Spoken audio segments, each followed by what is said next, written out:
Hello mga kabanding! Isa na naman sa mga unforgettable experiences ko ang isishare ko sa inyo.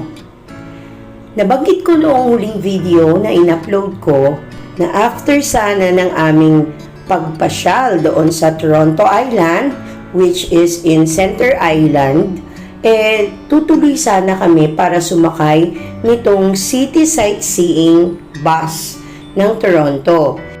It is a open-top double-decker bus kung saan ay mayroong 15 stop ang 2 hours ride na ito. Siyempre pa, mas pinili naming doon pumwesto sa taas para mas kitang-kita namin yung view.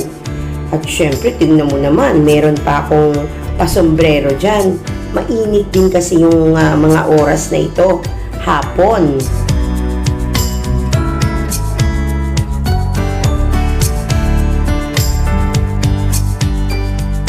Sa Yonge Dundas Square, nag-start yung aming ride. 2 hours naming bubunuin yung 15 stop kung saan most well-known attraction yung aming mga pupuntahan. Hop on and hop off din itong sinakyan natin. Meaning, doon sa mga attractions na dadaanan natin, pwedeng mag-request na doon na bababa yung mga sakay. Let's say for example, isa doon sa mga pupuntahan natin ang nagustuhan naming mas i-explore pa, pwede kaming bumaba doon.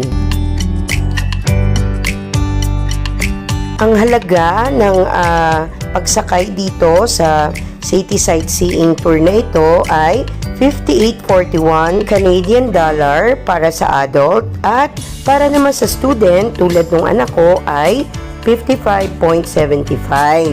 Ayan. Okay na rin kasi 2 hours tapos 15 yung site na pupuntahan plus meron pang tour guide na siyang magkukwento sa atin noong mga history ng bawat attraction na ating madadaanan.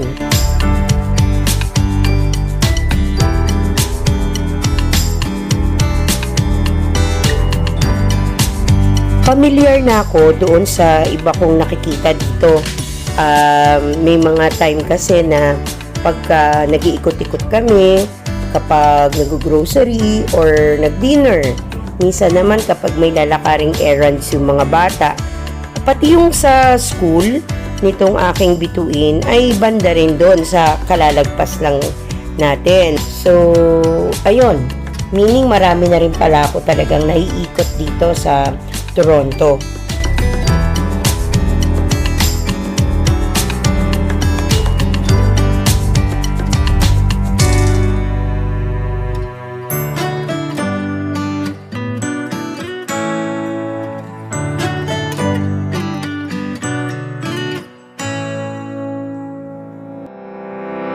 Nung pagkagaling namin sa Toronto Island at hindi nga kami natuloy sa city bus na sightseeing na ito, pumunta na lang kami dito sa Yorkville. Ayan.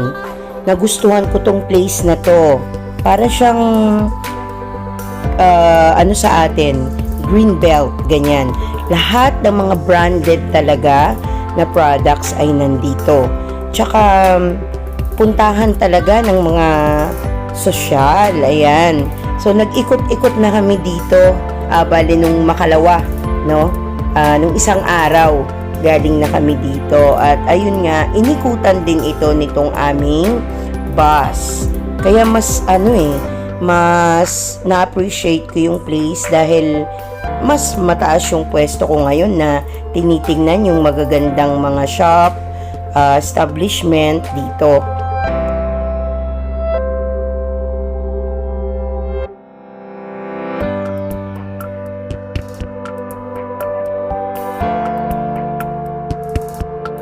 Nandito din sa Yorkville ang 5-star luxury hotel, ang Four Seasons Hotel. At karamihan daw ng mga tourist, lalo na yung mga mayayaman, mga kilalang mga personalidad, doon nagbubook ng kanilang stay. Doon nga sa Four Seasons. Ayun. Kailan kaya tayo Bali, ayan nga, magkakatapat, magkakasunod ang mga hotels na nandito. Magandang place, malinis, and nung pumunta kami rito, na-showcase pa yung napakaraming mga high-end talaga na kotse. Ang gaganda, mukhang yung bang mga pinakamamahalin. Nakapila lahat doon, nakapark.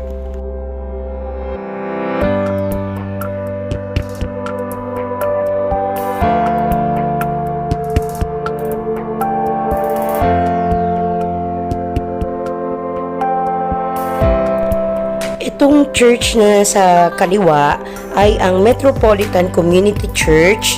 Ngayon daw ay nire-repair ito. At ang history naman nito ay dito unang ginanap ang same-sex marriage sa Canada. Ito rin ang mga nalaman ko doon sa aming tourist guide. Toronto is a diverse, multicultural city with plenty of fascinating history, a fantastic arts and culture, plus amazing food, lots of museums to visit, and wonderful neighborhood.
Isa rin itong Spadina Road ang talagang nagustuhan ko kasi ang gaganda ng mga bahay. Tingnan nyo naman. Mahaba-haba din itong Spadina na to at sinowcase din sa atin yung magagandang houses. Tapos katapat naman ito o nandun din sa vicinity yung malalaking buildings. Ayan, may mga luma sila mga bahay. So, karamihan naman talaga mga bricks, ang design ng mga bahay doon. Pero tingnan nyo, hindi ba ang gaganda? Actually, dito din sa Spadina, makikita ang Chinatown ng Toronto. Hindi na nga lang masyadong nakaikot doon sa mismong mga may shop ng Chinatown itong ating bus.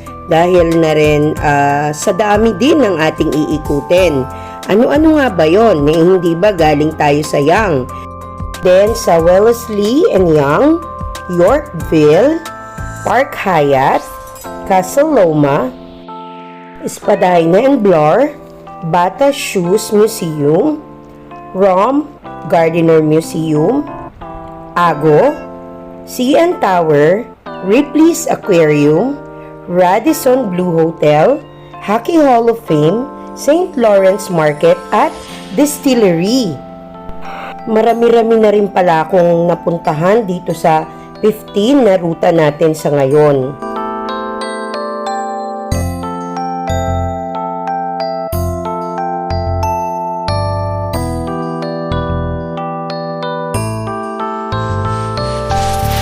Ito ang Casa Loma.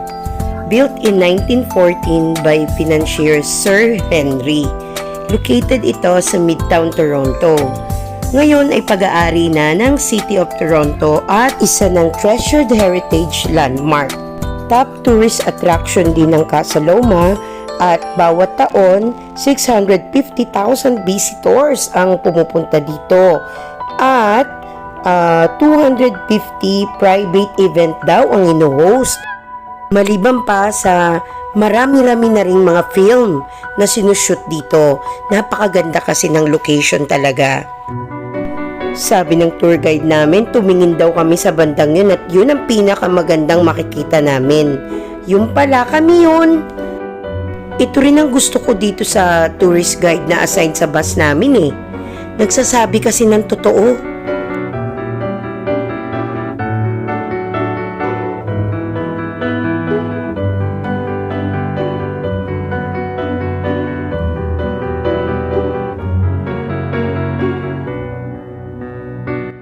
Ngayon ko na-realize na ang dami ko na rin palang napuntahang mga tourist attraction dito sa Toronto. So, simulan natin sa CN Tower, sa Ripley's Aquarium, sa Distillery, doon sa Toronto Island, tapos may mga pinuntahan tayo within dito din sa downtown like Spadina, Lawrence Market, Eaton Town Center. So marami na rin pala talaga.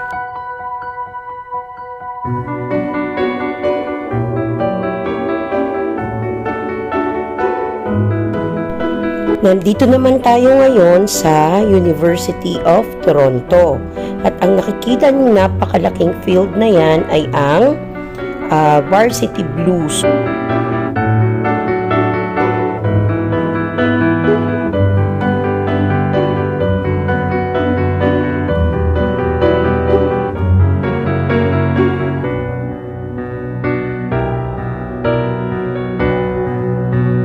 Ito ang isa pang exciting part dito, yung umiwas sa mga sanga na yan. Kung hindi, naku matatampal ka talaga. Yan ang hirap na nasa taas ka nitong double deck na bus na ito.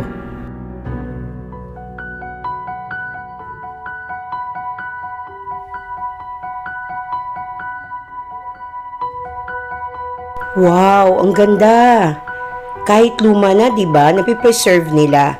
At sige, hahayaan ko na muna kayo na manood dito sa mga ipapakita ko.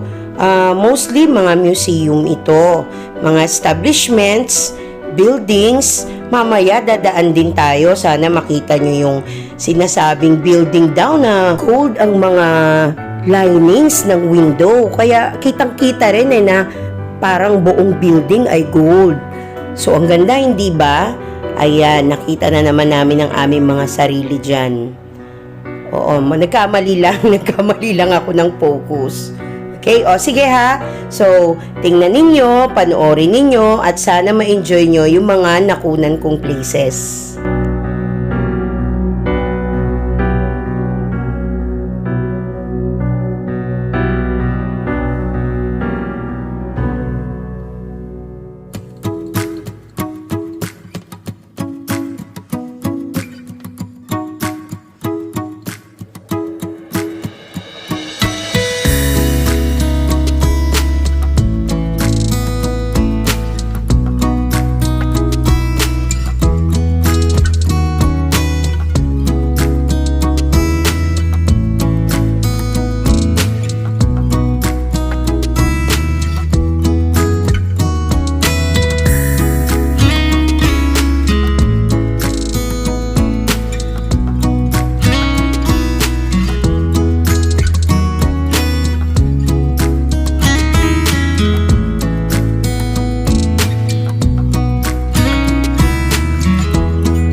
Do you want to know?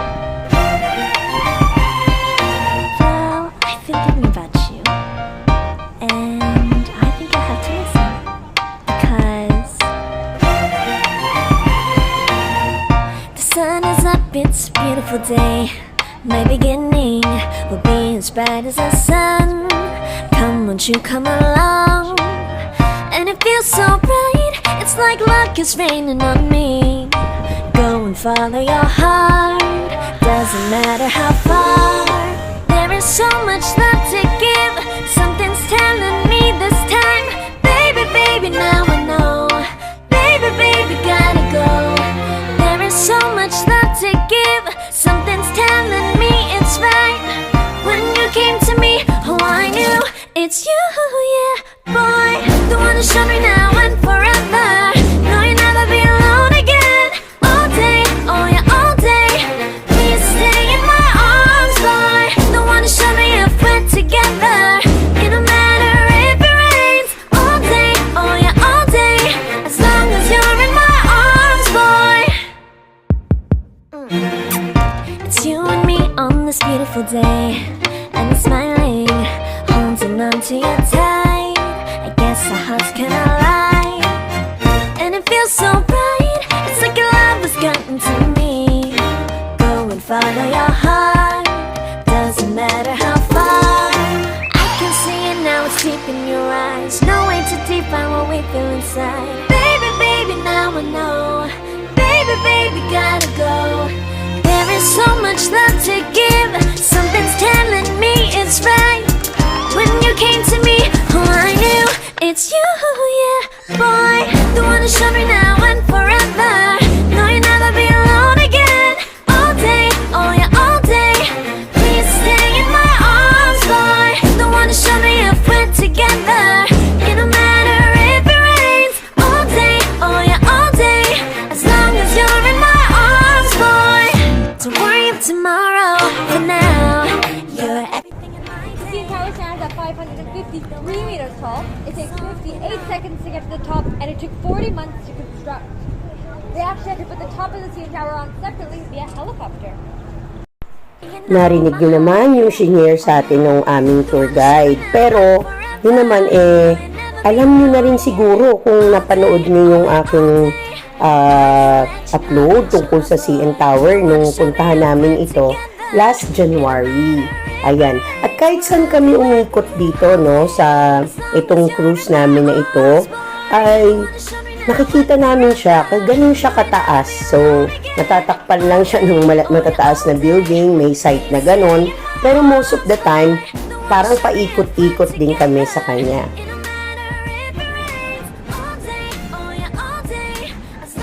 Ayan, napadaan din tayo dito sa terminal papunta sa Toronto Island.